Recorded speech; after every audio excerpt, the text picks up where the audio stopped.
प्रधानमंत्री Justin Trudeau की ओर से खालिस्तान समर्थक सिख नेता की हत्या में भारतीय सरकारी एजेंटों के शामिल होने के आरोप लगाने के बाद दोनों देशों के बीच संबंध काफी खराब हुए हैं।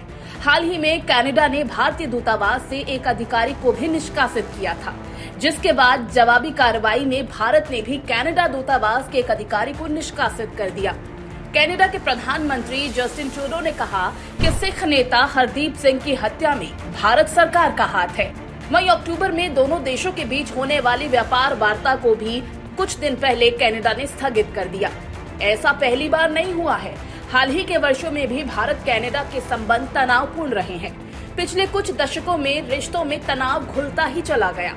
शुरुआत तो तब हुई जब कनाडा स्थित खालिस्तानी अलगाववादी समूह द्वारा 1985 में एयर इंडिया विमान पर बम विस्फोट किया गया था। 32 साल पहले एयर इंडिया बम धमाके की जांच अब तक नतीजे पर नहीं पहुंची है। अब सवाल ये भी उठता है कि क्या दोनों देशों के रिश्ते इतने बिगड़ गए हैं कि अपने निम्नतम बिंदु पर पहुंच गए हैं। दरअसल भारत पिछले कुछ समय से कनाडा में खालिस्तान संबंधी गतिविधियों को प्रश्रय मिलने से चिंता जता रहा था। कनाडा में कई ऐसे सिखों को पनाह भी दी गई है जिन्हें भारत आतंकवादी मानता है। जब पिछले दिनों कनाडा के प्रधानमंत्री ट्रूडो दिल्ली आए तो मोदी के साथ उनकी बातचीत में इस बारे में चिंता जाहिर की गई। सुनने में आया कि ये बातचीत तनाव वाली रही। बात तब और अजीब हो गई जब कनाडाई प्रधानमंत्री अपने विमान में आई खराबी के कारण 2 दिनों तक यहाँ होटल में फंसे रहे। फिर कनाडा के विमान से वो रवाना हुए। अब भारत का दावा है कि कनाडा खालिस्तानी समर्थकों के प्रति नरम है।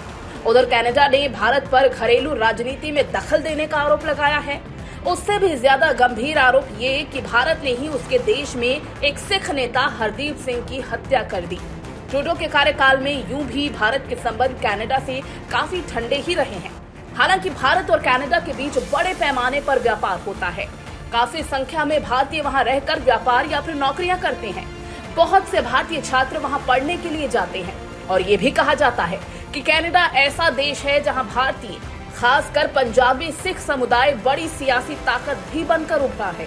अगर भारत और कनाडा के बीच संबंध और बिगड़े तो निश्चित तौर पर वहां रहने वाले भारतीयों पर तो असर पड़ेगा ही, साथ ही वहां जाने वाले भारतीयों के वीजा पर भी प्रभाव पड़ेगा।